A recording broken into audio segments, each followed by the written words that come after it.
பிரியமானவர்களே, இயேசு கிறிஸ்துவின் நாமத்தில் உங்களுக்கு என் அன்பின் வாழ்த்துக்கள். எப்படி இருக்கீங்க? நல்லா இருக்கீங்களா? ஒவ்வொரு ஜெபிக்கலவாக நிகழ்ச்சியிலையும் பல தேசத்திலிருந்து இணைந்து ஜெபிக்கிறீங்க. உங்களை எல்லாம் பார்ப்பது, உங்களோட இணைந்து ஜெபிப்பது எனக்கு ஒரு பெரிய சந்தோஷம். ஆண்டவர் நம் ஜெபங்களுக்கெல்லாம் பதில் தந்து கொண்டிருக்கிறதை போகிற இடத்துல எல்லாம் பார்க்க முடிகிறது. கேள்விப்படுகிற காரியங்கள் மூலமாக அறிந்து கொண்டு கர்த்தரை நான் ஸ்தோத்தரிக்கிறேன். ஜெபத்தை விட்டு விடாருங்க, இன்னும் தீவிரமாக ஜெபம் பண்ணுங்க. நாம் இந்த நாட்களில் தொடர்ச்சியாக தியானிப்பது ஜெயம் பெற்றவர்கள். நாம் ஜெயம் பெற்றவர்களாக இருக்கணும் அப்படின்னு சொல்லி இயேசு நமக்கு மாதிரி. அவர் ஒவ்வொரு பிரச்சனைகளை ஜெயித்தார்.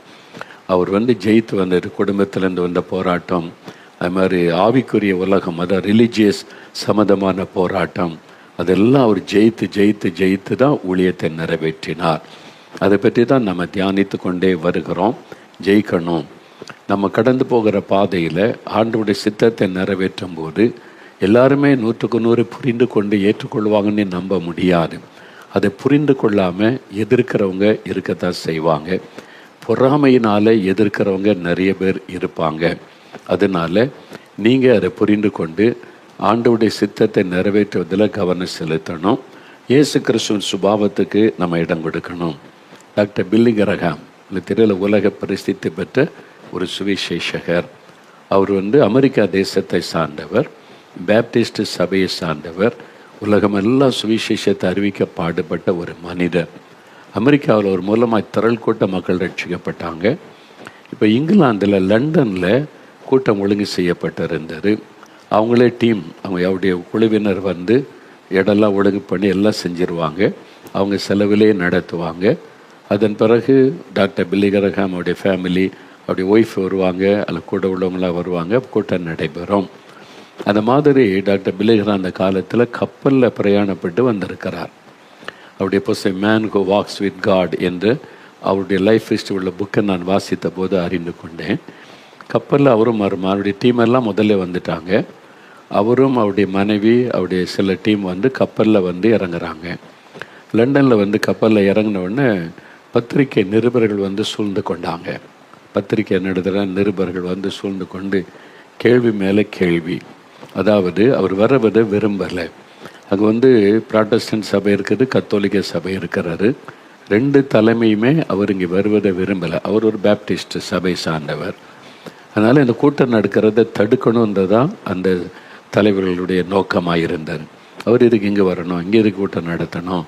இன்றைக்கி அப்படிப்பட்ட மனநிலைமையில் பல ஊழியர்கள் இருக்கிறாங்கல்ல, அதே மாதிரி அந்த சபை தலைவர்கள்லாம் சேர்ந்து கூட்டம் நடத்த இடம் கொடுக்கக்கூடாது, இந்த நடத்தக்கூடாதுன்னு சொல்லி பெரிய எதிர்ப்பு. அதனால் அவர் டாக்டர் பில்லி கிரஹாம் வந்த உடனே நிருபர்லாம் கேள்வி கேட்குறாங்க. வேணுக்குன்னு பல கிண்டலாக பரிகாசமாக கேள்வி கேட்குறாங்க. நீங்கள் அமெரிக்காவில் எல்லாத்தையும் மாற்றிட்டீங்களோ, இங்கே எல்லாரையும் மாற்ற வந்திருக்கிறீங்களோ அப்படிலாம் கேள்வி கேட்குறாங்க. பரிகாசமாக கிண்டலாக பல கேள்வி. அப்படி மனைவி பக்கத்தில் இருந்தாங்களா, ஓடி போய் ஒரு நிருபர் கேட்குறான், நீங்கள் எங்கே போனாலும் ஞானஸ்தானம் கொடுத்துருவீங்களாமே, அப்போ கப்பில் எங்கே போனாலும் கப்பு தண்ணி கொண்டு போவீங்களோ அப்படின்னு கிண்டலாக கேட்குறான். அவங்க உடனே பதில் சொன்னாங்க, நாங்கள் கப்பலை வச்சு தெளித்து ஞானஸ்தானம் கொடுக்க மாட்டோம், மூழ்கி தான் ஞானஸ்தானம் கொடுப்போம், அதனால் சொம்பு இல்லை பெரிய தொட்டி கொண்டு போகிறோம் அப்படின்னு அவங்களுக்கு கிண்டலாக பதில் சொல்லியிருக்கிறாங்க. அப்போ இது மாதிரி கேள்விலாம் கேட்டு அதை பார்த்தோன்னா கொஞ்சம் சோர்வு விட்டது பில்லி கிரஹாம் அவங்களுக்கு. என்னடா அது இவ்வளவு எதிர்ப்பு இருக்குது. அப்போ அங்கேருந்து ட்ரெயினில் லண்டன் சிட்டிக்குள்ளே வரணும். ஹார்பரில் இறங்கி சிட்டிக்குள்ளே ட்ரெயினில் ஒரு பேப்பரில் நியூஸ் பேப்பர் பார்த்தா ஃப்ரண்ட் பேஜில் காஸ்பல் சர்க்கஸ், பரிகாசமான நியூஸ். காஸ்பல் சர்க்கஸ், அமெரிக்காவிலிருந்து காஸ்பல் சர்க்கஸ் நடத்துவதற்கு பில்லி கிரஹாம் வருகிறான்னு கிண்டலாக படம்லாம் போட்டு ஹெட்டிங்கில் நியூஸ் பேப்பரில் செய்தி. அப்படி மீடியாலாம் எதிர்ப்பு, சபை தலைவர்களெல்லாம் எதிர்ப்பு, பரிகாசங்கள். ரொம்ப மன உடைஞ்சிட்டார்.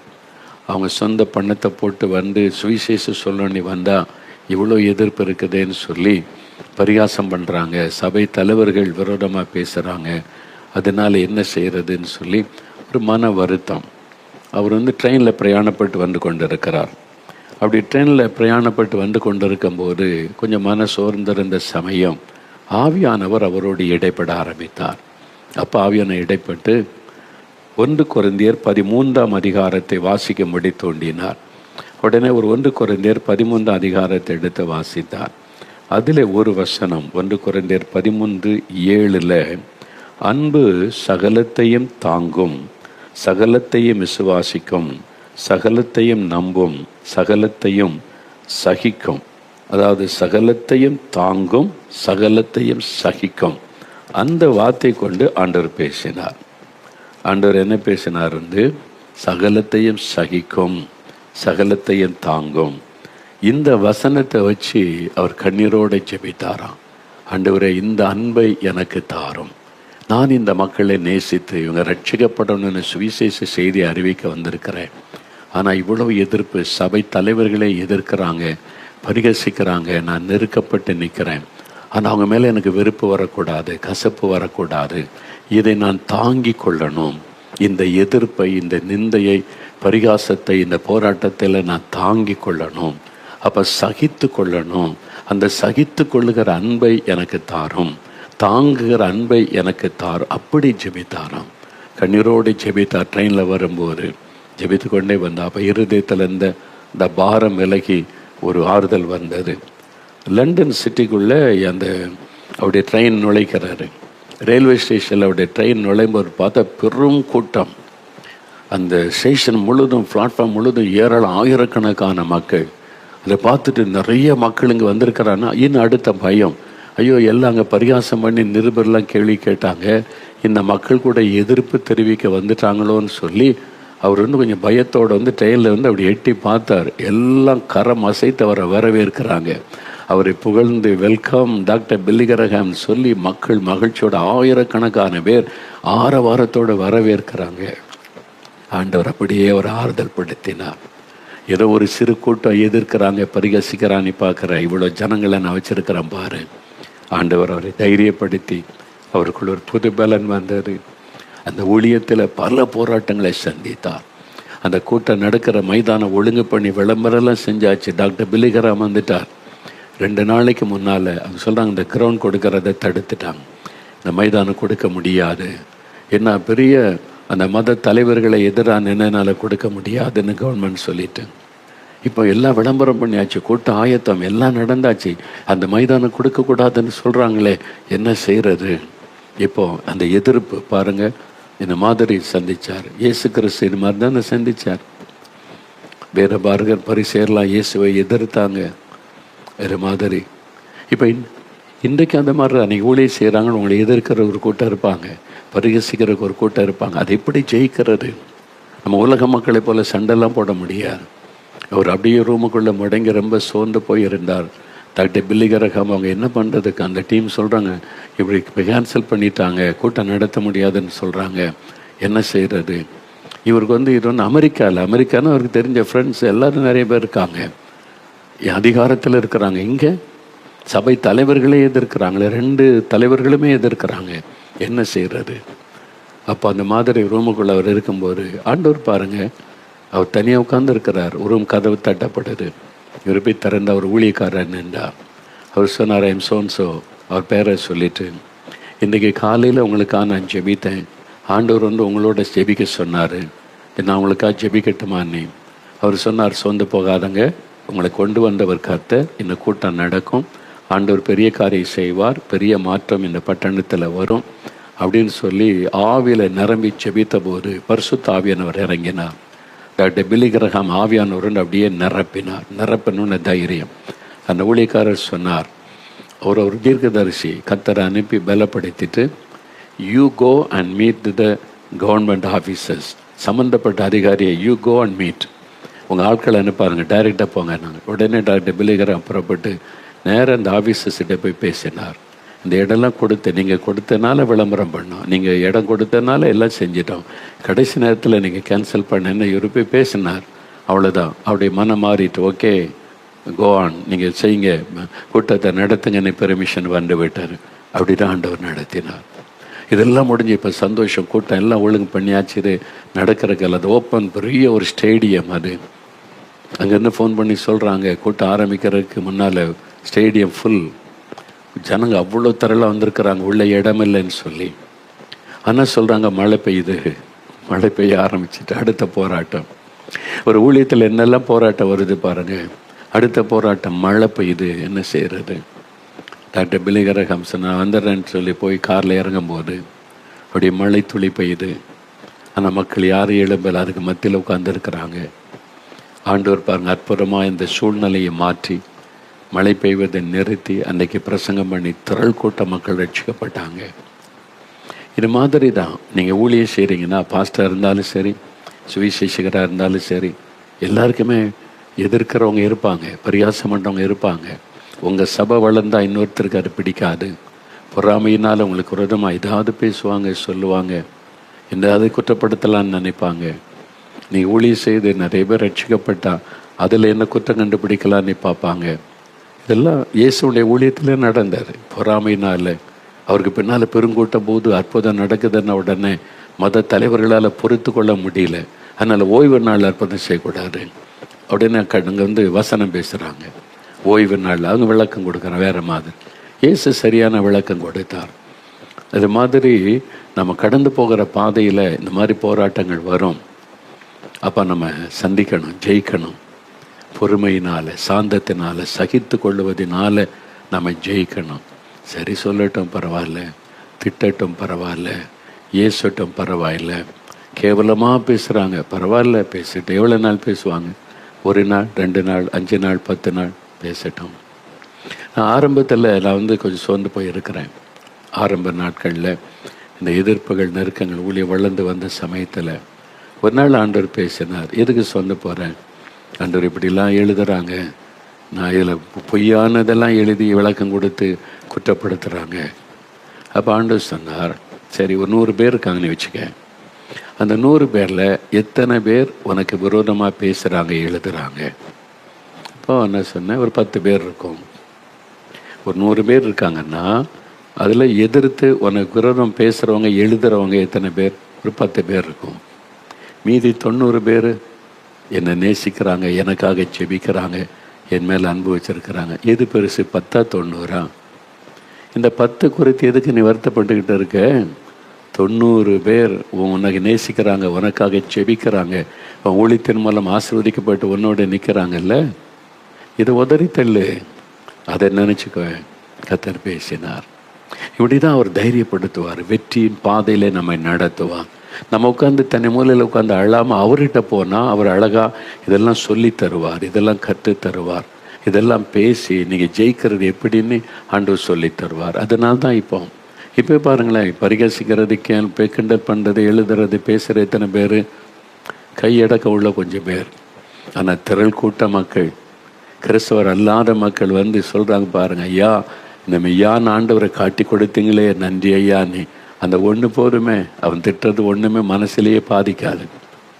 இயேசு கிறிஸ்துவை ஏற்றுக்கொண்ட எத்தனை மக்கள், இவ்வளோ மக்கள். சின்ன பிள்ளைகளை கூட்டிகிட்டு அந்த பிள்ளைகளை என் சின்ன பிள்ளை முதல்ல உங்களுக்காக தான் ஏன் ஜெபம் பண்ணுவா. எங்கள் மோகன்லாஸ் தாத்தாவை ஆசீர்வதிங்க, நீ குட்டி பிள்ளைங்க 4 வயசு பிள்ளைகள் ஜெபிக்குதுன்னு கொண்டு காமிப்பாம்பா. இதை விட என்னங்க ஆசீர்வாதம் வேணும், சந்தோஷம் வேணும்? நீ பேசிக்கிட்டே இரு, திட்டிக்கிட்டே இரு. எனக்கு இவ்வளோ நேசிக்கிற மக்களை தேவன் உலகம் எங்கும் பெருக பண்ணி கொண்டே இருக்கிறார். அதனால ஊழியத்தில் உள்ளவங்க சோர்ந்து போகாதங்க. நீங்கள் ஜெபக்குள்ள நடத்துகிறீங்க, சுவிசேஷம் அறிவிக்கிறீங்கன்னா கட்டாயம் எதிர்ப்பு இருக்கும். முதல் எதிர்ப்பு உள்ளுக்குள்ளே தான் இருக்கும், சபைக்குள்ளே இருக்கும், ஆவிக்குரிய உலகத்தில் தான் இருக்கும். 2வது தான் வெளியிலிருந்து. நான் வெளியிலிருந்து அந்த தீவிரவாத அமைப்பிலிருந்து வந்த எதிர்ப்பை விட நான் அதிக சந்தித்தது உள்ளுக்குள்ளே இருந்து கிறிஸ்தவங்களால் வந்த அந்த நிந்த எதிர்ப்புகள் தான் அதிகம். அதான் உண்மை. இயேசு கிறிஸ்துவுக்கு ரோமர்கள் யாரும் எதிர்ப்பு தெரிவிக்கலையே. ரோம அரசாங்கம் தான் ஆட்சி பண்ணுது. அவங்க யாரும் இயேசுவை மிரட்டலை, திட்டலை, பேசலை. பேசினதெல்லாம் யார்? வேதபாரகரும் பரிசேயரும் இவங்களும் தானே, ஆசாரியர்களும் இவங்க தானே எதிர்த்தாங்க. அப்படி தான் இருக்கும். அதனால் நீங்கள் ஒன்று இப்படி சொல்கிறாங்க, பேசுகிறாங்க அப்படின்னு வருத்தப்படாதங்க. அவங்கள மன்னித்து ஆசீர்வதித்து ஜெபம் பண்ணி உங்களுடைய அன்பை வளர்த்து கொள்ளுங்க, உங்களுடைய ஆவிக்குரிய ஸ்டாண்டர்டை வளர்த்து கொள்ளுங்க, இயேசுவை நீங்கள் முன்வைத்து வாழ பழகி கொள்ளுங்க. நீங்கள் ஜெயிச்சிடலாம். இதுதான் நம்ம கற்றுக்கொள்ள வேண்டிய ஒரு முக்கியமான காரியம். கடைசியாக இன்னொரு காரியம், சமுதாயத்திலிருந்து வரக்கூடிய பிரச்சனை. இப்போ வீட்டுக்குள்ளேருந்து வர பிரச்சனை, ஆவிக்குரிய உலக, அதாவது ரிலீஜியஸ் அந்த சம்மந்தப்பட்ட போராட்டங்கள், மூணாவது சமுதாயத்தில் வரக்கூடிய பிரச்சனை போராட்டம் இருக்குது. ஒரு மெட்ராஸில் வேலை செய்கிற ஒரு மகள், அந்த மகள் வந்து ஒரு கிராமத்திலிருந்து வந்த மகள், ரட்சிக்கப்பட்டு ஆண்டவருக்கு பிரியமாக வாழ்ந்து கொண்டிருக்கிற மகள். ஐடி கம்பெனியில் வேலை கிடச்சிது. வந்து சொன்ன ஒரு நாள், பங்குகள் நான் இந்த வேலையை விட்டுடலான்னு நினைக்கிறாங்க. ஏமா அப்படி சொல்கிற? நீ வந்து உனக்கு வேலை கிடச்சிது, பெரிய காரியம், வேலை மூலம் குடும்பம் போஷிக்க, அதெல்லாம் உண்மைதாங்க. ஆனால் வந்து என்னுடைய லீடர், அது ஐடியில் லீடர் இருப்பான், அந்த லீடர் வந்து என்னை ரொம்ப வெறுக்கிறாங்க, பரிகாசம். அது மாதிரி எல்லாம் ஒன்று சேர்ந்து என்னை மட்டும் தனிமைப்படுத்தி என்னை பரிகாசம் பண்ணி திட்டுறாங்க. ஏன் உன்னை மட்டும் அப்படி செய்கிறதுக்கு ஏதாவது காரணம் இருக்கான்னு கேட்டேன். ஆமாம். என்ன காரணம்? ஒவ்வொரு சனிக்கிழமையும் அவங்க வந்து வெளியே ஒரு பிக்னிக், அது ஐடி ஃபீல்டில் உள்ள ஒரு காரியம், கிட்டத்தட்ட எல்லா இதுலையும் செய்கிறாங்க, போவாங்க. அங்கே எல்லாம் பிக்னிக் போகிறோன்னு போயிட்டு காலையிலேருந்து சாயங்காலம் வரைக்கும் அங்கேயே சாப்பாடு எல்லாமே இருக்கும். நான் போகிறதில்லை அப்படின்னா. ஏன் போக வேண்டியதானே? எல்லோரும் போகிறாங்கள. அங்கே சிலர் குடிப்பாங்க, சிலர் தப்பான காரியம்லாம் நடக்கும். நான் ஆண்டவருடைய பிள்ளையாக இருக்கேன், நமக்கு ஒத்து வரல, அதனால் என்னை விட்டுருங்க, நான் வரலன்னு சொல்லி போகிறதில்லை. சில சமயம் கட்டாயப்படுத்தி கூட்ட போனால் தனியாக உட்காந்துட்டு ஏதாவது ஒரு ஜூஸ் வாங்கி குடிச்சிட்டு அமைதியாக இருப்பேன். அவங்களோட சேர்ந்து அந்த காரியம் அரட்டை அடிக்கிறது, பேசுகிறது, குடிக்கிறது, அதெல்லாம் நான் செய்கிறது இல்லையா? அவங்க வந்து என்னை டார்கெட் பண்ணி இவன் பெரிய பரிசுத்தவனை பரிகாசம் பண்ணுறாங்க, கிண்டல் பண்ணுறாங்க. அது மாத்திர லீடர் வந்து நீ ஏன் சொல்லுக்கு கீழ்ப்படி மாட்டே, குடிக்க மாட்டேங்கிற, எங்களோட நீ ஒத்துழைக்க மாட்டேங்கன்னு சொல்லி என்னை டார்கெட் பண்ணி கடினமான வேலை கொடுப்பார். அதனால் நான் பொறுமையாக செய்கிறேன். சரி, ஆண்டவர் நம்மளை வேலை வச்சுருக்காரு அப்படி எல்லாத்தையும் நான் செஞ்சாலும் அவர் மற்றவங்களெல்லாம் கூட்டு வச்சுக்கிட்டு என்னை பரிகாசம் பண்ணி பேசுவார், மனசை காயப்படுத்துறது. அதனால் தினம் நான் வேலைக்கு போகிறதே எனக்கு ஒரு பெரிய ஸ்ட்ரகிளாக இருக்குதுன்னு சொல்லி, அதனால் எனக்கு பிடிக்கலை அப்படின்னு. இப்போ நான் சொன்னேன், நீ எங்கே போனாலும் இது தான் நடக்கும். ஏன்னா நீ கர்த்தருடைய பிள்ளை. உலகத்தோடு ஒத்து வாழுகிற வாழ்க்கை நீ வாழ மாட்டேன். நீ உலகத்திலேருந்து பிரிந்து வாழறதுனால உலகம் உன்னை பகைக்கும். அதான் இயேசு சொல்கிறார். நீங்கள் உலகத்தார் அல்லாததுனால உலகம் உங்களை பகைக்கும். அதனால் உலகம் உங்களை பகைக்கத்தான் செய்யும். இங்கே இல்லை, நீ எங்கே போனாலுமே இந்த பிரச்சனை சந்திக்க வேண்டியது வரும். அப்போ நீ என்ன செய்யணும் அப்படின்னு, கர்த்தருக்குள்ள உன்னை பலப்படுத்தணும், அவங்கள நேசித்து அவங்கள மன்னித்து ஜெபிக்கணும், அவங்களும் ரட்சிக்கப்படுவதற்கு பாரம் எடுத்து நீ ஜெபிக்கணும். அவங்க மேலே வெறுப்போ கசப்போ கோபமோ உன் உள்ளத்தில் வராதபடி நீ காத்து கொண்டு செய்யணும். இந்த மாதிரி ஜெபம் பண்ணிட்டு போ, ஆண்டவர் உனக்கு உதவி செய்வார்னு சில காரிய வசனத்தில் சொல்லி கொடுத்தோன்னு சரியாங்கள் சொல்லி அந்த மகள் ஜெபிக்க ஆரம்பித்தாள். அப்புறம் கொஞ்ச நாள் கழித்து ஒரு மீட்டிங்கில் சந்திக்கும் போது, இப்போ நான் தைரியமாக இருக்கிறேன், பலனாக இருக்கேன், நான் பயப்படுறதில்லை, இப்போ ஆண்டவர் வந்து என்னை வந்து அதே இடத்துல சாட்சியாக வச்சுருக்கிறாரு, இப்போ அவங்களுக்கு என்ன பார்த்தா பயம், அது மாதிரி கர்த்தர் மாற்றிட்டார். இதுதான் நம்ம ஜெயிக்கிற முறை. விலகி ஓடக்கூடாது. பிரச்சனை இருக்குன்னு எனக்கு இந்த வீட்டில் இருக்க பிடிக்கல, பிரச்சனை போராட்டம், எங்காவது ஓடிடுறேன். எங்கே போவீங்க? எங்கே போனாலும் பிரச்சனை, எங்கே போனாலும் பிரச்சனை சந்திச்சு தான் ஆகணும், ஃபேஸ் பண்ணி தான் ஆகணும். தைரியமாக ஃபேஸ் பண்ணணும், எதிர்த்து நிற்கணும், அந்த பிரச்சனையை எதிர்க்கணும். ஆட்களை இல்லை, பிரச்சனையை நீங்கள் எதிர்க்கணும். பிரச்சனை ஜெயிக்கிறதுக்கான வழிகளை பைபிளில் ஆண்டவர் சொல்லி தந்திருக்கிறாரு. அதை பின்பற்றி நீங்கள் ஜெயிக்கணும். அதுதான் நமக்கு முக்கியம். பாருங்க, என் ஊழியத்தின் ஆரம்ப காலத்தில் ஒரு கிராமத்துக்கு ஒழித்து போயிருந்தேன். அப்போ பக்கத்து கிராமத்துலேருந்து ஒரு குடும்பத்தார் என்னை பார்க்க வந்தாங்க. வந்தபோது அவங்க ஒரு காரியம் சொன்னாங்க. ஐயா, அவங்க வாழ்க்கையில் நடந்தது, எங்கள் ஊரில் எல்லாருமே கிறிஸ்தவர் அல்லாதவங்க, ஒரே மதத்தை சார்ந்தவங்க, அதனால் ஊர் கூடி தான் எல்லா விசேஷங்களும் செய்வாங்க, அப்படி இருக்கும்.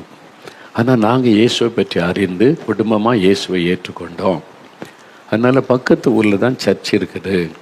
நாங்கள் ஞாயிற்றுக்கிழமை குடும்பமாக சர்ச்சுக்கு போயிட்டு வருவோம். எங்கள் வீட்டில் குடும்ப ஜெபெல்லாம் பண்ணுவோம்.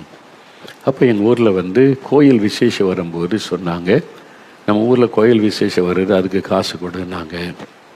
நான் சொன்னேன், நாங்கள் வந்து அது மாதிரி கொடுக்கக்கூடாது, எங்களுக்கு பைபிள் சொல்லியிருக்குது, இந்த மாதிரி விக்கிரக ஆராதனைக்கு நம்ம காசு கொடுக்கக்கூடாது. நான் வந்து கோயில் விசேஷம் அப்படின்னா தரமாட்டேன், ஊருக்காக நீங்கள் செய்யும்போது நான் தருவேன். ஊருக்கு ஒரு நன்மை நடக்கணும், பொதுவான ஊருக்கான ஒரு காரியம் செய்யணும், அதுக்கு நான் தர்றேன். ஆனால் வந்து இந்த மாதிரி உள்ளதுக்கு நான் கொடுக்கக்கூடாதுங்க, வேதத்தின்படி அது பாவம். நீங்கள் என்கிட்ட கட்டாயப்படுத்தி வாங்கினது உங்களுக்கு சாபமாயிரன்னா ஊர் மகளுக்கு கோவம் வந்துட்டு, இருப்படி நீ தராமல் இருப்பேன். அப்போ நீ புதுசாக ஒரு கடவுளை கொண்டு வந்துட்டு புதுசாக ஒன்று செய்கிற, நாங்கள் எல்லாம் ஒன்றா இருக்கிற, நீ மட்டும் இது மாதிரி இருக்க அப்படின்னு சொல்லி ஊர் கூட்டம் போட்டாங்க. ஊர் கூட்டம் எல்லாம் போட்டு இந்த குடும்பத்தை கொண்டு வந்து நிறுத்தி, இந்த இயேசு வேண்டான்னு விட்டுட்டு நீ வா, அப்போ தான் அந்த ஊரில் இருக்க முடியும். அந்த ஊரில் சொந்த வீடு இருக்குது, சொந்த நிலம் இருக்குது, அவங்க வாழ்க்கை. அப்போ இங்கே சொல்லலாம், இயேசுவை விட முடியாது ஐயா, இயேசு எங்களுக்கு உயிரை கொடுத்தார், அப்போ நீ இதுக்கு தரமாட்டேங்கிற. அது மாதிரி விக்கிரகத்துக்கு படைக்கிறது செய்கிறது வேதத்தின்படி எங்களுக்கு குற்றம். அதை நாங்கள் இருக்கிற இயேசு அறிந்த பிறகு அதை செய்யக்கூடாது. ஊருக்கு ஒரு நன்மை செய்யணும், ஊருக்காக ஒரு நன்மை காரியம் செய்யணும், அதுக்காக ஃபண்ட் ரைஸ் பண்ண நான் தருவேன், ஊருக்காக நினைப்பேன். இந்த காரியத்தில் மட்டும் என்னை கட்டாயப்படுத்தாங்கன்னா கோவம் வந்துட்டு எல்லாரும் பேசி, நீ இந்த ஊர்லேயே இருக்கப்படாது, உன்னை விட்டுருவோமா பார்த்துருவோன்னு சொல்லி ஊரை விட்டு விலைக்கு வைக்கிறோன்ட்டாங்க. பிரச்சனை பாருங்கள், ஊரை விட்டு விலைக்கு வைக்கிறோம். இனிமேல் உங்கள் வீட்டில் என்ன நன்மை தீமை நடந்தாலும் ஊரார் வரமாட்டோம். உங்கள் வீட்டில் பிள்ளைகளுக்கு ஒரு விசேஷம் திருமண காரியம்னா ஊர்லேருந்து யாரும் வரமாட்டோம். பிரச்சனை பாடு மரணமே வந்தாலும் வரமாட்டோம். ஊரில் உள்ள கடைகளில் உனக்கு பொருள் தரமாட்டாங்க. ஊரில் இருக்கிற கிணத்துல தண்ணி எடுக்கக்கூடாது. அப்போ ஊரில் உனக்கு எதுவுமே கிடையாது, தனிமைப்படுத்திட்டாங்க. இவங்க வீட்டில் எங்கள் வீட்டார்கிட்ட யாரும் பேசக்கூடாது, அவங்க வீட்டுக்கு யாரும் போகக்கூடாது, ஊர் தீர்மானம். இவங்க தனிமைப்படுத்தப்பட்டுட்டாங்க. இயேசுவுக்காக அதை சகித்து கொண்டாங்க. ஞாயிற்றுக்கிழமை சர்ச்சுக்கு போவாங்க, வீட்டில் குடும்பம் ஜோம்னா ஊரில் யாரும் இவங்கள்ட்ட பேச மாட்டாங்க. என் ஊரில் உள்ள கடையில் போய் பொருள் வாங்கினா இவங்களுக்கு தர மாட்டாங்க. அதனால் பக்கத்து ஊரில் போய் வீட்டுக்கு தேவையான பொருளெல்லாம் வாங்கிட்டு வருவாங்க. அப்படின்னா வாழ்க்கை. ஆனால் அவங்களுக்கு பெரிய பிரச்சனை தண்ணீர். ஊர் கிணத்துல தண்ணி எடுக்க, அதான் பொதுவான கிணறு, ஊருக்கே தான் தண்ணி சப்ளை, எல்லோரும் எடுப்பாங்க, இவங்கள தண்ணி எடுக்கக்கூடாது. அதனால் பக்கத்து ஊரில் போய் தண்ணி எடுத்து அவங்க கொண்டு வருவாங்க. ஒரு குடும்பத்துக்கே பக்கத்து ஊர்லேயும் தண்ணி கொண்டு வரேன்னா எவ்வளோ கஷ்டம். இயேசுவுக்காக பாடு அனுபவித்தாங்க, அதுக்கு ஒப்பு கொடுத்தாங்க, அதை சந்தோஷமாக ஏற்றுக்கொண்டு ஒரு நாள் ஆண்டவர்கிட்ட போய், இந்த தண்ணி தான் பெரிய பிரச்சனை, தினந்தோறும் தண்ணி அவசியம், அது பக்கத்து ஊர்லேருந்து கொண்டு வரேன்னா மைல் கணக்காக கஷ்டம்னு சொல்லி, ஆண்டவரே எங்களுக்கு தண்ணிக்கு ஒரு வழி பண்ணி கொடுங்க, எங்களுக்கு உதவி செய்யுங்கன்னு ஜெபித்த போது ஆண்டவர் கைட் பண்ண. அவங்க வீட்டுக்கு வெளியில் அவங்களுடைய தோட்டம், வீட்டுக்கு வெளியில் தோட்டம், அதில் ஒரு கிணறு தோண்ட ஆவியானவர் நடத்தினார். உடனே சரின்னு கிணறு தோண்ட ஆட்களை அழைச்சிட்டு வந்து ஜெபம் பண்ணி இந்த இடத்துல தோண்டுங்கன்னாங்க. கிணறு தோண்டினாங்களா, பெரிய நீரூற்று, தண்ணி பீச்சு அடிக்குது, நல்ல நீரூற்று, நல்ல கிணறு கட்டிட்டாங்க. எப்பவுமே தண்ணி ஃபுல்லாக இருக்குது. ஆண்டவர் நீரூற்றை கொடுத்துட்டார்.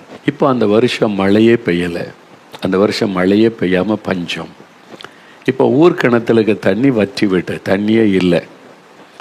இப்போ ஊருக்கு தண்ணி இல்லை. இப்போ ஊரே வெளியூருக்கு போகுது தண்ணி எடுக்க, இவங்க கிணத்துல மாத்திரம் தண்ணி வற்றவே இல்லை, நீரூற்று தண்ணி நிரம்பி இருக்கிறது. இப்போ ஊரே வெளியில் போய் தண்ணி எடுக்கிறாங்க, பக்கத்து ஊர்லேருந்து தண்ணி எடுத்து எல்லாம் கஷ்டப்படுறாங்க. அவங்களுக்கெல்லாம் தெரிஞ்சிட்டு இவனை ஆண்டவர் ஆசீர்வதிக்கிறார், இந்த குடும்பத்தை அந்த இயேசு ஆசீர்வதிக்கிறார், அவங்களுக்கு தண்ணி பிரச்சனையே இல்லை. இப்போ இவங்க மட்டும்தான் தண்ணியோட செழிப்பாக இருக்கிறாங்க, ஊரே வறட்சியில் கஷ்டப்படுது.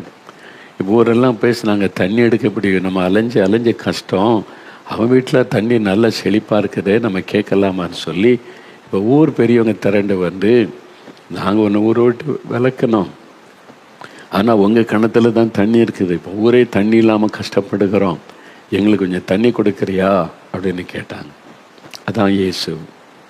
அவங்களுக்கு மத்தியில் தேவன் உயர்த்தினார். அவங்க பாடு சகிக்க ஒப்பு கொடுத்தாங்க.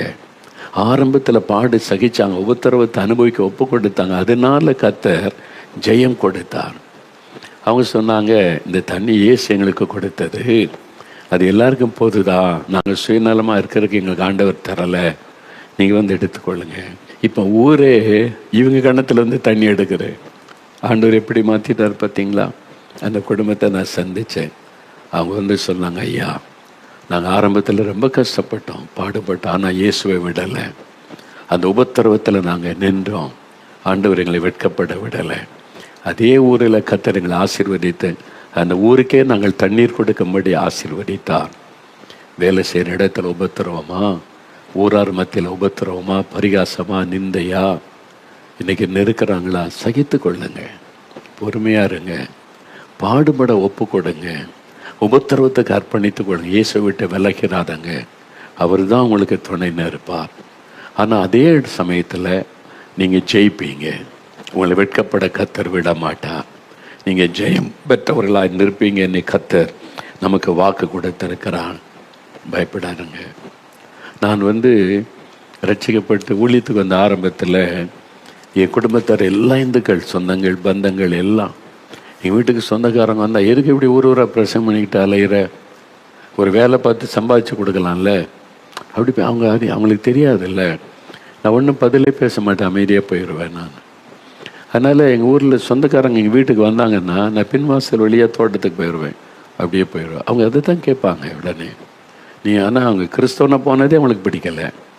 அடுத்தது பிரசங்கம் வேறு பண்ணுறேன்னா அதனால அவங்களுக்கு அது மாதிரி அவமான மாதிரி கருதுறாங்க. அப்படி தான். அதனால் சொந்தக்காரங்களை ஃபேஸ் பண்ணே கஷ்டம். நான் நெருங்கின சொந்தக்காரன் கல்யாண வீட்டுக்கு போனாலும் அங்கே போனாலே தான் கேட்பாங்க, என்ன பண்ணுற நீ ஊராக சுற்றிக்கிட்டாலே ஏரியா பிரசங்கம் பண்ணிக்கிட்டு ஒரு வேலை பார்க்கலாம்ல. அப்போது எங்கே போனாலும் என்ன இருக்கும். அதனால் போக மாட்டேன். சொந்தக்காரன் விசேஷ வீட்டுக்கு போவேன். சரி போனால் பின்னால் ஒரு இடத்துல அமைதியாக உட்காந்துட்டு யாரையும் பார்க்காம இருந்துட்டு வந்துடுவேன். பெரும்பாலும் போக மாட்டேன். இந்த மாதிரி நிந்தை, அவமானம், பரிகாசம் தான் சொந்தங்கள் மத்தியில். அந்த உலகம் பரிகசிக்கிறது. அவங்களுக்கு ஊழியன்னா என்னன்னு தெரியாது, நமக்கு தெரியும், அவங்களுக்கு தெரியாதுல்ல. அதுவும் அவங்க இயேசுவை கிறிஸ்தவனாக இருக்கிறாங்க, மதம் மாறிட்டான் அப்படின்னு சொல்லி. அவங்களுக்கு புரியல அந்த காரியம். அப்படி சில வருஷம் கடந்தது. ஆண்டவர் ஆசீர்வதித்தார், ஊழியம் கொடுத்தார், பயன்படுத்த ஆரம்பித்தார். இப்போ அதே சொந்தக்காரங்க வீட்டுக்கு வந்தால் என்னை பார்க்க வந்தால், நீ எங்கெல்லாமோ போய் ஆசீர்வாதம் கொடுக்குறியப்பா, எங்கள் வீட்டில் ஒரு நாள் பிளஸ் பண்ணேன் அப்படி கூட ஆரம்பித்தாங்க. எங்கள் வீட்டுக்கு ஒரு நாள் எங்களை ஆசீர்வதிக்கலாம்ல. கல்யாண வீட்டுக்கு போனால் நான் பின்னால் உட்காந்துருந்தாலும், தம்பி நீ பிள்ளைகளை ஆசீர்வாதம் பண்ணு. எல்லா இந்துக்கள் அந்த முறைப்படி எல்லாம் நடக்கும். நெத்தி நிறைய திருநீர் குங்குமம் வச்சு அவங்கள வாழ்த்துவாங்க. நீ அவங்கள பிள்ளைகளை ஆசீர்வாதம் பண்ணு, இயேசுக்கிட்ட ஜெபம் பண்ணு. அதே மக்கள் நான் போய் கை வைத்து அவங்கள ப்ளஸ் பண்ணி ஜெபம் பண்ணிட்டு வருவேன் நான். அதாவது பாடு சகிக்கணும், உபத்திரவத்தை சகிக்கணும். நம்ம ஜெயிக்கணும்னா பொறுமையாக இருக்கணும். அவங்களால அதை புரிந்து கொள்ள முடியாது. அவங்கள்ட்ட போய் கர்த்தருடைய ஊழியம் அது இதெல்லாம் நீ இப்படி பேசாதங்க நீ சொல்ல முடியாது. நம்ம பொறுமையாக சகித்து கொள்ளணும். அவங்கள்ட்ட போய் அதெல்லாம் அவங்களுக்கு புரியாது. கொஞ்ச நாள் ஆச்சு, கொஞ்சம் காலம் ஆச்சு. அப்புறம் என் சொந்தக்காரங்களே ரொம்ப பக்தியாக இருந்தவங்களாம் ரட்சிக்கப்பட்டு பைபிள் வாசித்து இயேசு ஏற்றுக்கொண்டு சாட்சியான்னு இருக்கிறத பார்த்து எனக்கு ரொம்ப சந்தோஷம். கொஞ்சம் பொறுமையாக இருங்க. நீங்கள் ஜெயிக்கணும், ஜெயம் பெற்றவளாக இருக்கணும். அவசரப்பட்டு பேசி வாக்குவாதம் பண்ணி வார்த்தைகளை விட்டு ஆண்டவருக்கு ஒரு வேதனையை நீங்கள் கொண்டு வந்துடக்கூடாது. உலகம் என்ன சொல்லுன்னு தெரியுமா? இயேசு எதெல்லாம் ஃபேஸ் பண்ணார்? சில வசனம் பாருங்களேன். பரிசுத்த யோவான் எழுதின சுவிசேஷம் 8ஆம் அதிகாரம், யோவான் 8ஆம் அதிகாரம் 52வது வசனம் பாருங்கள். யோவான் 8:52 வசனம், 139வது பக்கம் புதிய ஏற்பாட்டில். அப்பொழுது யூதர்கள் இயேசுவை நோக்கி, நீ பிசாசு பிடித்தவன் என்று இப்பொழுது அறிந்திருக்கிறோம். ஆபிரகாமும் தீர்க்கதரிசிகளும் மரித்தார்கள், நீயோ ஒருவன் என் வார்த்தையை கை கொண்டால் என்றென்றைக்கும் மரணத்தை ருசி பார்ப்பதில்லை என்கிறாய். பாருங்க, இயேசு சத்தியத்தை சொல்றார். அதை அவங்களால புரிந்து கொள்ள முடியலை. ஏன்னா ஏற்றுக்கொள்ள மாட்டேன். இயேசு என்ன சொன்னாலும் எதிர்த்து பேசணும், அதான் அவங்களுடைய காரியம். அதை யோசிக்கலாம் மாட்டாங்க, அதுக்கு என்ன அர்த்தம்லாம் கேட்க மாட்டாங்க. அவர் சொல்கிற எதிர்க்கணும். அப்படிதான் இருப்பாங்க. நீங்கள் என்ன பேசினாலும் எதிர்க்கணும், நீங்கள் என்ன சொன்னாலும் அதுக்கு மாறாக பேசணும். அப்படி ஒரு கூட்டம் இருப்பாங்க. அதில் என்ன சத்தியம் இருக்குது, அது உண்மைதானா அவனை கேட்டு அந்த எண்ணெல்லாம் இருக்காரு. அவங்களுக்கு குறை சொல்லிக்கிட்டே இருக்கணும், எதிர்க்கணும். அப்படி தான் இந்த யூதர்கள். நேரில் சொன்ன பிசாசு பிடித்தவன்றாங்க. பாருங்களேன், இது வரைக்கும் எனக்கு தெரியாமல் தான் எல்லோரும் திட்டுறாங்க. முகத்துக்கு மேலே திட்டலை, வெளியில் உட்காந்து பத்திரிக்கையில் எழுதுனாங்க. இப்போ வீடியோவில் திட்டுறாங்கன்னு வைத்தாங்க. யாரும் நேரில் நீ பிசாசு படித்தவன்னு இதுவரை யாரும் என்ன நேரில் சொன்னதில்லை. ஒருவேளை இனிமேல் சொல்லுவாங்களே என்னவோ. ஆனால் இயேசுவை நேரில் சொல்கிறான், நீ பிசாசு பிடித்தவன்னு சொல்கிறாங்க யூதர்கள். அவர் பிசாசு பிடித்தவங்களுக்கு விடுதலை கொடுக்குறாரு, சப்பானியை நடக்க வைக்கிறாரு, குருடற்பார். இதெல்லாம் பற்றி அவனுக்கு எண்ணமே கிடையாது. இவ்வளோ ஜனங்க நன்மை பெறாங்களே, சந்தோஷப்படுறாங்களே, இந்த அற்புதம்லாம் இந்த சிந்தையே அவங்களுக்கு இல்லை. அதை ஏற்றுக்கொள்ளுகிற மனதில் இல்லை. இயேசுவை நம்ம விரோதிக்கணும். இவரால் நமக்கு பாதிப்பு, அதனால் இவரை வெறுக்கணும். அவர் என்ன செஞ்சாலும் எதிர்க்கணும். அதுதான் நம்ம ஆளுங்கட்சி எதிர்கட்சிகள் அரசியல்ல. இவங்க என்ன செய்தாலும் எதிர்ப்பாங்க. அதில் என்ன நன்மை இருக்குன்னு பாராட்டலாம் மாட்டோம். இல்லை, என்ன செஞ்சாலும் எதிர்த்துக்கிட்டே இருக்கணும், திட்டிக்கிட்டு. அதே மாதிரி தான் இன்றைக்கி சபைக்குள்ளேயும் இருக்கிற கிறிஸ்தவ மக்கள் மத்தியிலையும் பார்க்க முடிகிறது. நேரில் சில பிசாசு பிடித்தவன் அதுக்கு அடுத்த எக்ஸ்ட்ரீம் போகிறாங்க. 59வது வசனம் பாருங்கள். அப்பொழுது அவர் மேல் கல் எரியும்படி கல்லுகளை எடுத்து கொண்டார்கள். இயேசுவை கல்லெறிந்து கொல்லன்னு கல்லெல்லாம் எடுத்துட்டாங்க. அவர் என்ன தப்பு பண்ணார் சொல்லுங்கள்? நன்மை தான் செய்தார். மக்களுக்கு விடுதலை எல்லாரும் இயேசுவை புகழ்கிறாங்க. அதுதான் அவங்களுக்கு பிரச்சனையே. அதனால் கல் எடுக்கிறாங்க. அவரை கொல்லணும் என்பதற்காக கல் எடுக்கிறாங்க. யோவான் 7ஆம் அதிகாரம் 12ஆம் வசனம் பாருங்கள். யோவான் 7ஆம் அதிகாரம் 12வது வசனம். ஜனங்களுக்குள்ளே அவரை குறித்து முறுமுறுப்பு உண்டாயிற்று. இப்போ ஜனங்கள் மத்தியில் இயேசுவை பற்றி பேசுகிறாங்க. முறுமுறுப்பு உண்டாயிற்று. சிலர் அவர் நல்லவர் என்றார்கள், வேறு சிலர் அப்படி அல்ல, அவன் ஜனங்களை வஞ்சிக்கிறவன் என்று சொல்லி கொண்டார்கள். இந்த ரெண்டுமே இருக்கும். நீங்கள் ஊழியம் செய்தால் ரெண்டுமே இருக்கும். ஒன்று நல்ல ஆளு நல்ல ஊழியம் செய்கிறாங்கப்பாங்க. ஒரு கூட்டம் சொல்ல வஞ்சிக்கிறவன், ஏமாற்றுகிறவன், பணத்துக்காக எல்லாத்தையும் செய்கிறவன் அப்படி சொல்லுவாங்க. ரெண்டுமே இருக்கும். இயேசு கிறிஸ்து ரெண்டையுமே பார்த்தவர். இதுதான் வாழ்க்கை, இதுதான் ஊழிய பாதை, இதுதான் கிறிஸ்தவ வாழ்க்கை.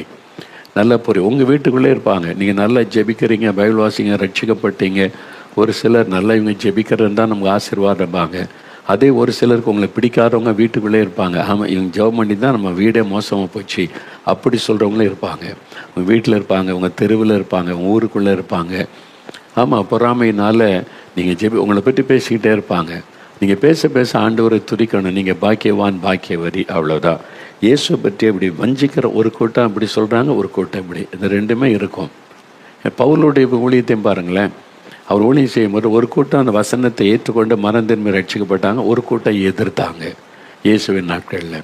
இதே மாதிரி தான் ஊழியம் செய்து வந்த எல்லா பழைய ஊழியர்களுடைய லைஃப் ஹிஸ்டரி பாருங்கள். பில்லி கிரஹாம் எடுங்க, ஓரல் ராபர்ட் எடுங்க, டிஎல் ஆஸ்பான் எடுங்க.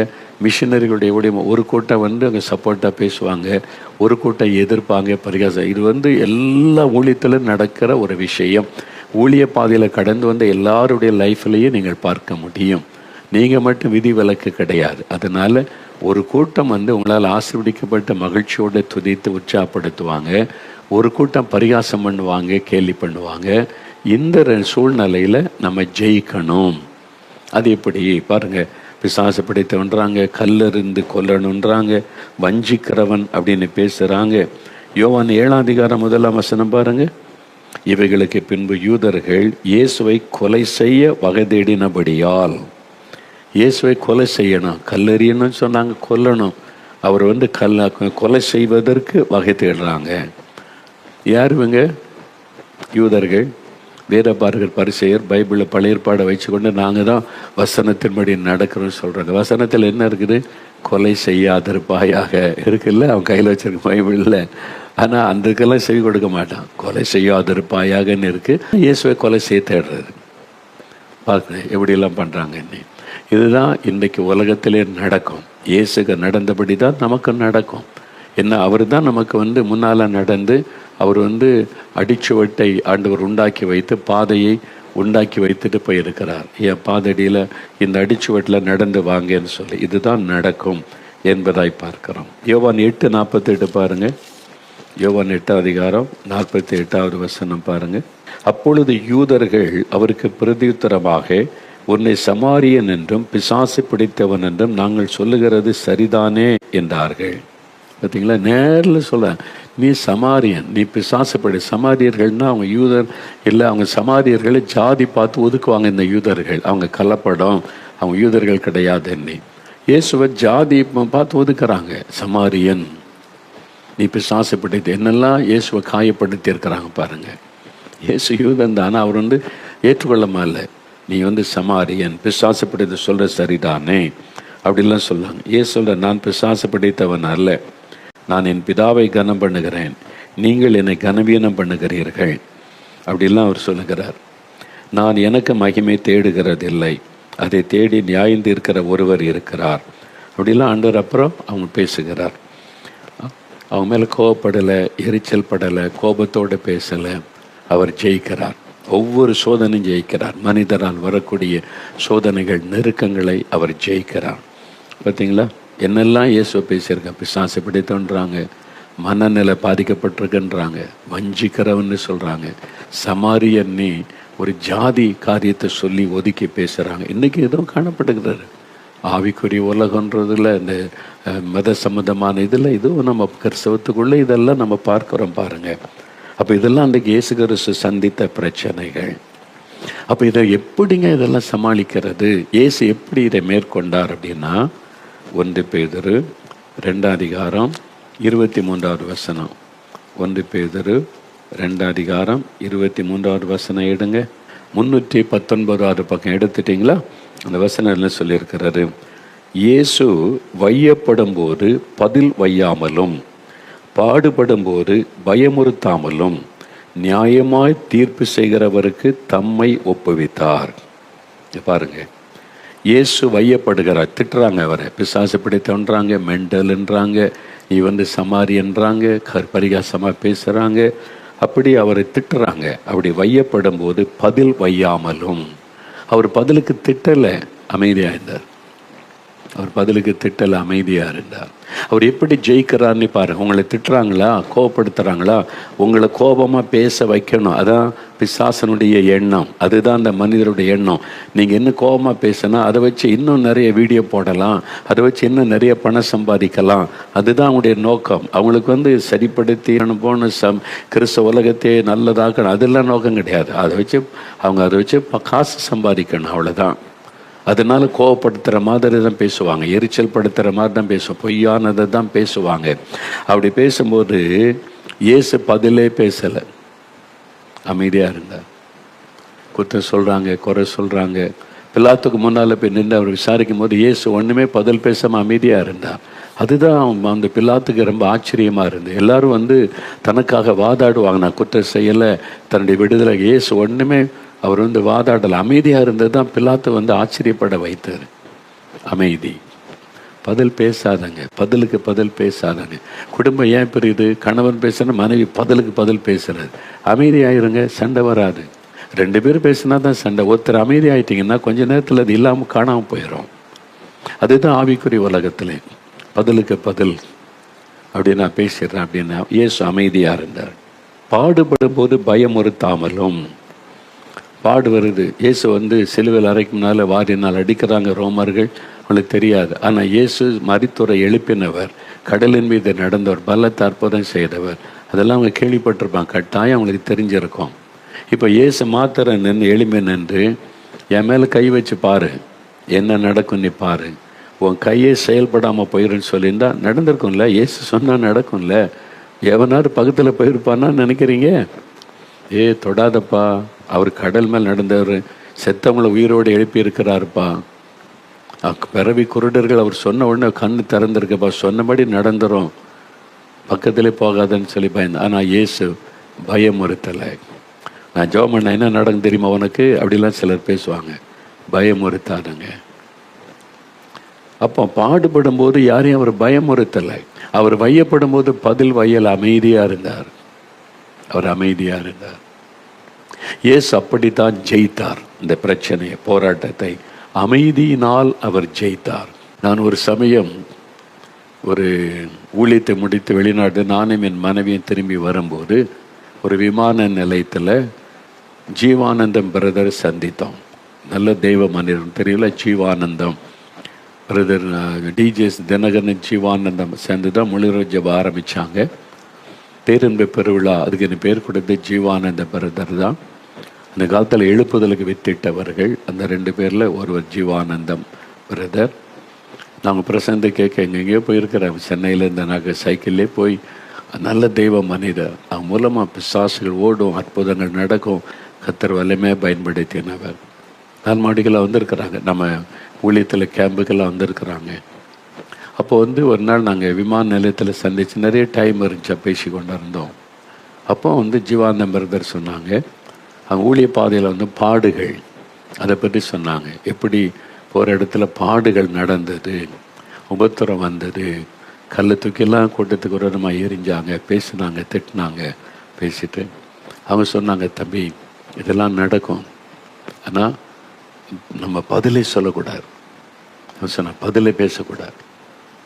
மனிதர்கள் எழும்புவாங்க, நம்மளை கோபப்படுத்துகிற மாதிரி பேசுவாங்க, செய்வாங்க, எல்லாமே அவமானப்படுத்துகிற மாதிரி.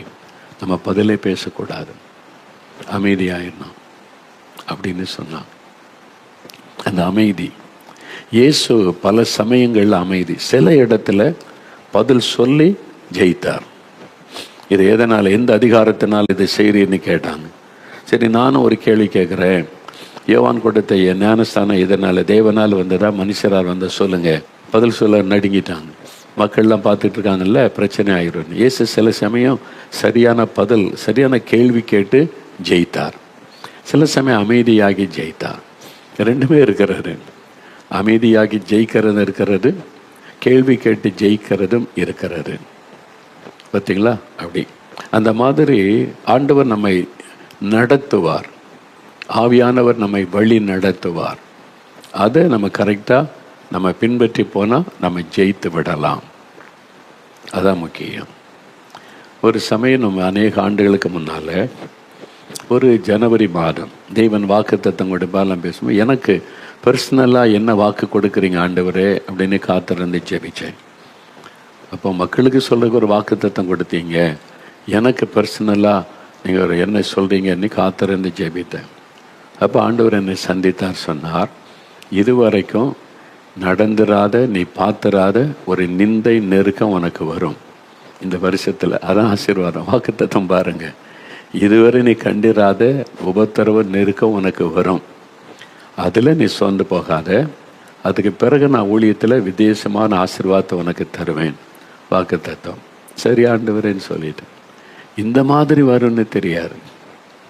ஒரு பயங்க பொய்யான குற்றச்சாட்டை பத்திரிக்கையில், ஒரு வார பத்திரிக்கையில் படம்லாம் போட்டு பெருசாக மோகலாசரஸ் இந்த மாதிரி ஒரு பெண்ணை கெடுத்து கொலை செய்து இந்த இடத்துல அடக்கம் பண்ணாங்க, இந்த சிஎஸ்ஐக்கு அப்படியே பார்த்த மாதிரி அப்படியே ஒரு பேர்லாம் போட்டு எழுதி, அந்த நாட்கள் இந்த முதலமைச்சரை நான் திட்டி பேசின மாதிரி அதில் கடைசியில் ஃபைனலாக முடித்து பேப்பர்லலாம் போட்டு பெருசாகி சிலெல்லாம் ரொம்ப அழுகையோடு எனக்காக ஜெபிக்க ஆரம்பித்தாங்க. அதோடு போன பரவாயில்ல. அதை ஒரு மத தீவிரவாத அமைப்பு இருக்கிறாங்க, தமிழ்நாட்டில் இருக்கிறாங்க. இங்கே மத தீவிரவாத அமைப்பு அதை பெருசாக்கி தட்டி போடல. எங்கள் ஊரில் தூத்துக்குடியில் திருச்செந்தூரில் பஸ் ஸ்டாண்ட்லலாம் பெருசாக வச்சு என்னை பற்றி என் படத்தோடு போட்டு அந்த பயங்கரமாக. அப்போ இந்த மாதிரி வந்தோட ஆண்டு சொன்னார், நான் சொன்னேன்ல, இதுவரை என்னை சந்தித்திராத உபத்திரவ நெருக்க அவமானம் உனக்கு வரும். அந்த மாதிரி ஒரு அவமானத்தை உண்டாக்குற ஒரு காரியம் எங்கே பார்த்தாலும் அது பேசுகிறாம. கர்த்தருடைய பிள்ளைகள் வந்து, பிரதர் எது உண்மைன்னு எங்களுக்கு தெரியும், ஆனால் இந்த மாதிரி வச்சுருக்காங்களேன்னு வருத்தப்படுறாங்க. இப்போ வந்து சில ஆண்டோடைய பிள்ளைகள் சொன்னாங்க, இப்போ இது புறஜாதி மக்கள் பார்க்குறாங்க, அப்போ அவங்க உண்மைன்னு நம்புவாங்கல்ல. இது பொய்ன்னு எங்களுக்கு தெரியும், நீங்கள் ஒரு மறுப்பு செய்தி ஏதாவது ஒன்று பிரிண்ட் பண்ணி கொடுங்க, நாங்கள் எல்லாருக்கும் கொடுக்குறோம் என்பதாய். நான் அப்படிலாம் செய்ய முடியாது, கர்த்தர் சொல்லாத ஒன்று செய்ய முடியாதுன்னு விட்டுட்டேன். சில நாள் அப்படியே 1, 2, 3 நாள் போகுது. நான் ஒரு நாள் ஆண்டவர்கிட்ட ஜெபிக்கும் போது கர்த்தர் சொன்னார், மகனே, நான் வேதத்தில் சொல்லியிருக்கிற சில காரியத்தை கவனமாக புரிஞ்சிக்க.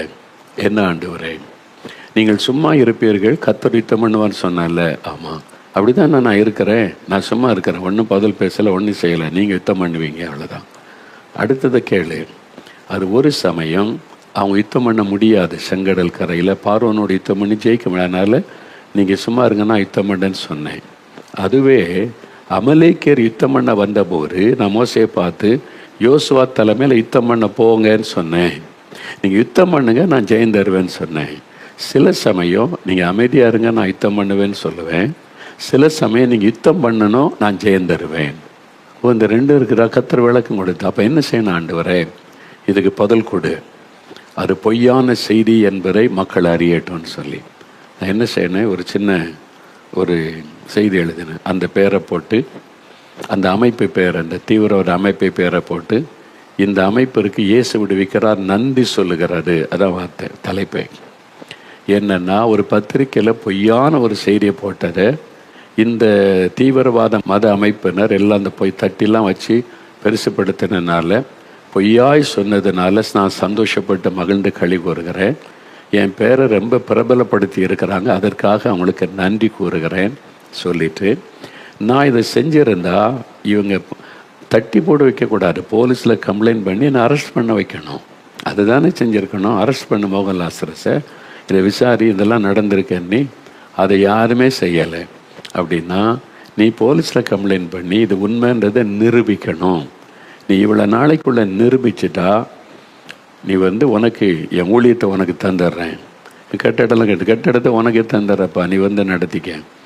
ஆனால் நிரூபிக்கலைன்னா உங்கள் அமைப்பு, நீ வச்சிருக்கிற அந்த அமைப்பை பொய் சொல்லுகிற கூட்டம், பொய்யான செய்தியை பரப்புகிற கூட்டம் என்று மக்கள் அறிந்து கொள்வார்கள். அவ்வளோதான். இதை அடித்து கொடுத்தோம் பாருங்க. நம்ம ஆட்கள் வாங்கிட்டு வந்து கிராமம் கொடுத்தாங்களா, அவனுக்கு வாயை மூடிட்டானுங்க. அவ்வளோதான், தட்டியெல்லாம் கலட்ட ஆரம்பிச்சிட்டானுங்க. அப்போ உண்மையான செய்தியை நம்ம பரப்ப ஆரம்பித்த உடனே போய் அடிபடுகிறது. ஆண்டவர் சொன்னார், நீ யுத்தம் பண்ணணும் சில சமயம், அப்போ நீங்கள் ஜெயிக்கலாம். சில காரியத்திற்கு அமைதியாக இருக்கணும், கர்த்தர் யுத்தம் பண்ணி ஜெயம் தருவார். ரெண்டுக்குள்ள வித்தியாசத்தை நம்ம புரிந்தோம். அதுக்கு தான் ஆவியானவர் என்ன சொல்றான்னு கேட்கணும். அப்போ அவங்க சொன்னாங்க, ஏன்னா இது ஒரு பெரிய ஸ்தாபனம், இயேசுடைய அரசாங்கத்தில் பதிவு பண்ணியிருக்கிறோம்ல. அப்போ சொன்னாங்க, இது பொய்யான குற்றச்சாட்டுன்னு நீங்கள் ஒரு வழக்கு தொடுக்கணும். நாங்கள் இல்லை, ஆண்டவர் பார்த்து கொள்வார். இல்லை, நீங்கள் தனிப்பட்ட முறையில் உங்களுக்குள்ளது வேறு, உங்களுடைய நிர்வாகம் இந்த கவர்மெண்டில் ரெஜிஸ்டர் பண்ணியிருக்கீங்க பண்ணி.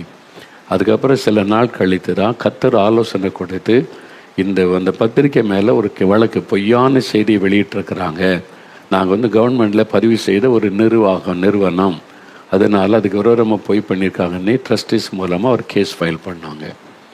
இப்போது அப்போ இருந்த முதலமைச்சர் ஸ்பெஷல் ஒரு ஆஃபீஸரை நியமித்து இதை விசாரிங்க அப்படின்னு சொல்லி அனுப்பி அவங்க எல்லாம் விசாரிச்சுட்டு நடந்தது சொல்கிற ஒரு திறப்பின் வாசல் ஜெபம் நடக்குது.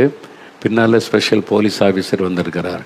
சீஃப் மினிஸ்டரால் அனுப்பப்பட்டவர் உங்களுக்காக வெயிட்டிங்னு சொன்னாங்க. நான் ஜெபம் முடிச்சுட்டு பார்த்தேன். அவர் சொன்னார், பிரதர், நான் உங்களை பற்றி இப்போ தான் கேள்விப்பட்டேன், முதலமைச்சர் இதிலிருந்து ஸ்பெஷலாக என்னை நியமிச்சிருக்கிறாங்க இந்த வழக்கு விசாரிக்க. நான் எல்லா இடமும் ஃபைனலாக தான் அவங்ககிட்ட வந்திருக்கிறேன். எல்லா இடமும் விசாரித்தேன், ஒன்று கூட உண்மை இல்லை. நாங்கள் இது மாதிரி வழக்கு விசாரித்தா ஒரு பாதி உண்மை இருக்கும், பாதி பொய் இருக்கும். ஆனால் இதில் ஒன்றுமே உண்மை இல்லை. ஏன் உங்களை பற்றி இப்படி எழுதுனாங்க? நீங்கள் யாருன்னு உங்களை கடைசியாக பார்த்துட்டு போக தான் வந்திருக்கிறேன் அப்படின்னு சொன்னாங்க. நான் சொன்னேன், எவன் எழுதுனானோ அவனை பிடிங்க அப்படின்னு சொன்னேன். நாங்கள் விட மாட்டோம் அப்படின்னு சொல்லிவிட்டு நான் ரிப்போர்ட் அனுப்பிடுறேன்னு சொல்லிவிட்டு எனக்கு வாழ்த்து சொல்லிட்டு போகிறதுக்கு வந்தார். உண்மை இல்லைன்னு சொல்லிட்டு போகிறதுக்கு வந்திருந்தார். அதான் உண்மை. ஆனால் என்ன நடந்தது தெரியுமா? அந்த கட்டுரை எழுதுனது ஒரு கிறிஸ்தவன். கொஞ்ச நாள் ஆச்சுது, நாங்கள் அதை விட்டுட்டோம். ஒரு நாள் ஒரு ஆஃபீஸுக்கு ஒரு ஆள் வந்தார். நாங்கள் எல்லாம் நிற்கிறோம். நான் நடந்து போகிறேன். என் காலை கட்டி பிடிச்சிட்டு, என்னை மன்னிச்சிருங்க, நீ யாருன்னு எனக்கு தெரியாது, என்னையா விஷயம், எலும்பு என்ன மேட்ருன்னு கேட்டேன். என்னை மன்னிச்சிட்டேன்னு சொல்லுங்கன்றான். சரி, மன்னிச்சிட்டேன், நீ யாருன்னே தெரியாது, என்னன்னு கேட்டா, அந்த பத்திரிக்கையில் ஒரு கட்டுரை வந்தது, நான் தான் எழுதினேன், பணத்துக்காக நான் எழுதிட்டேன், என்னை போலீஸில் காட்டி கொடுத்துறாதங்க, என்ன முதலமைச்சரை பற்றியும் எழுதிட்டேன்னா என்னை பிடிச்சா என்னை கொன்னுருவாங்க அப்படின்னு. இது உண்மை. அவர் சிக்காகி பலன் இல்லாமல் நாங்கள் ட்ரீட்மெண்ட் கொடுத்து அப்புறம் ரட்சிக்கப்பட்டு நம்ம ஊழியம் செய்து, நம்ம ஊழியத்தில் கொஞ்ச நாள் தங்கியிருந்த ஊழியம் செய்துட்டு சிக்காகி அவரை கவனித்து அப்புறம் இறந்துட்டார். இதான் உண்மை நடந்தார். இது மாதிரி நிறைய பார்த்துருக்குறோம். ஊழிய பாதையில் கர்த்தர் ஜெயம் கொடுத்து நடத்தி இருக்கிறார். நிறைய பார்த்துட்டு வந்துட்டோம். இன்றைக்கி பார்க்கறது புதுசு கிடையாது. அதனால தான் சொல்கிறேன், நம்ம ஜெயிக்கணும். ஜெயிக்கிறதற்கு ஆண்டவர் என்ன ஆலோசனை சொல்கிறாருன்னு நீங்கள் கவனிக்கணும். கர்த்தர் சொல்லதை கேட்டு நீங்கள் நடந்தால் நீங்கள் ஜெயிப்பீங்க. ஒன்று உங்களை மேற்கொள்ள முடியாது, ஜெயம் பெற்றவளாக நிற்கணும். சில சமயம் உங்களை இன்னும் தாழ்த்தி ஒப்பு கொடுக்கணும். சில சமயம் நீங்கள் பொறுமையாக இருந்து ஜெயிக்கணும். சில சமயம் நீங்கள் உங்களை பகைக்கிறவங்களை நேசித்து அன்பு காட்டி நீங்கள் ஜெயிக்கணும். சில சமயத்தில் நீங்கள் பொறுமையாக இருந்து ஜெயிக்கணும். சில சமயம் ஜெபத்து நீங்கள் ஜெயிக்கணும். ஆண்டவர் ஆலோசனை கொடுக்குற பிரகாரம் நடந்து ஜெயிக்கணும். அப்புறம் ஜெயம் பெறுவதற்கு இவ்வளோ வழிகள் இருக்கிறார். அதில் ரொம்ப முக்கியமானது மனசில் ஆழமாக பதிக்கணும். யோவான் 17:16, நான் உலகத்தான் அல்லாதது போல இவர்கள் உலகத்தார் அல்ல. நாம் உலகத்தார் அல்ல, நாம் கிறிஸ்துவுக்கு சொந்தம், பரலோகத்திற்கு உரியவர்கள். அந்த சிந்தை நமக்குள்ள இருக்கணும். உலகன்னு போகாதபடி பரலோகத்தின் தேவன், அவருக்கு சொந்தம். அந்த நிலைமையில் நம்ம வாழ்ந்தால் நம்ம ஜெயிக்கலாம். இன்றைக்கு ஒப்பு கொடுங்க, ஆண்டவரே நான் ஜெயிக்கணும், ஜெயம் பெற்றவன் நான் நிற்கணும், அதுக்கு எனக்கு உதவி செய்யும், என்னை ஒப்பு கொடுக்குறேன். நீங்கள் எப்படி நடக்க சொல்கிறீங்களோ அப்படி நடப்பேன். நிந்தைகளை சகிப்பேன், பாடுகளை சகிப்பேன், உபத்திரவத்தை சகித்து கொள்ளுவேன். என்னை பகைக்கிறவங்களை மன்னிப்பேன், அவர்களுக்கு நன்மை செய்வேன். ஆண்டவரே என்னை வேதனைப்படுத்துகிறவர்களை நேசிப்பேன். நான் அமைதியாக இருப்பேன். நான் வாக்குவாதம் பண்ணுவதில்லை, சண்டையிடுவதில்லை, பொறுமையாக இருப்பேன். நான் ஜெயிக்கிறதற்கு என்னை ஒப்பு கொடுக்கிறேன். எனக்கு அந்த மாதிரி சுபாவத்தை தாரும். உம்மை போல நான் இருந்து ஜெயிக்கணும், அந்த கிருபை தாரும். ஒப்பு கொடுக்குறீங்களா? இதயத்தில் கை வைங்க, அப்படியே சோமானுங்க. ஆண்டவரே, நான் ஜெயிக்கணும். இன்றைக்கு எங்கள் வீட்டுக்குள்ளே பிரச்சனை, வேலையில், படிக்கிற இடத்துல, வசிக்கிற இடத்துல நிந்தைகள், நெருக்கங்கள், எதிர்ப்புகள், பரிகாசங்கள், பல போராட்டங்கள் உலகத்தில் சந்திக்கிறேன், உபத்திரவத்தை சந்திக்கிறேன், நெருக்கத்தை சந்திக்கிறேன். ஆண்டவரே, நான் ஜெயிக்கணும், ஜெயம் பெற்றவனாய் நிற்கணும். அதற்கு என்னை அர்ப்பணித்துக் கொள்கிறேன். கிருபை தாங்க, பலன் தாங்க, வல்லமை தாங்க. ஆண்டவரே, இந்த மகனுக்கு கிருபை தாங்க, இந்த மகளுக்கு கிருபை தாங்க. ஜெயம் பெற்றவளாய் நிற்க உதவி செய்யும். ஆவியானவர் பலப்படுத்தும், வல்லமைப்படுத்தும், கிருபை தாரும்.